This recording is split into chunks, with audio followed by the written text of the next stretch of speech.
আপনি কি কখনো ডিপ ফেকের কথা শুনেছেন? ডিপ ফেক আসলে কি? পিক্সেল আর অন্তহীন স্ক্রলের এই যুগে আমাদের পবিত্র ঐতিহ্য এক নতুন চ্যালেঞ্জের মুখে, এআই ও ডিপ ফেক। ভাবুন, আপনি একজন সম্মানিত আলেমের ভিডিও দেখছেন। মুখ, কণ্ঠ, ভঙ্গি সবই আসল মনে হচ্ছে, কিন্তু তার বলা কথা সম্পূর্ণ বানানো। এটাই ডিপ ফেক, একটি প্রযুক্তি যা মিথ্যেকে সত্যের মতো দেখাতে পারে। এটি শুধু ভুল তথ্য নয়, এটি আমাদের দিনের সততার ওপর আঘাত।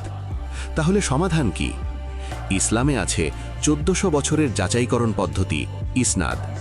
জ্ঞান গ্রহণের আগে উৎস যাচাই করা, এটাই আমাদের প্রথম প্রতিরক্ষা। ডিজিটাল যুগে আমাদের জিজ্ঞেস করতে হবে, এটি কোথা থেকে এসেছে? বক্তা কি বিশ্বস্ত ও স্বীকৃত? শেয়ার করার আগে যাচাই করুন। পরিবারকে ডিজিটাল সচেতন করুন। বিশ্বস্ত আলেম ও নির্ভরযোগ্য উৎসের সাথে যুক্ত থাকুন। এআই একটি পরীক্ষা, আমরা কি অন্ধ অনুসারী হব নাকি সত্যের সচেতন রক্ষিক? চলুন প্রযুক্তিকে প্রজ্ঞার সাথে ব্যবহার করি এবং বিশুদ্ধ জ্ঞানের আলো জ্বালিয়ে রাখি।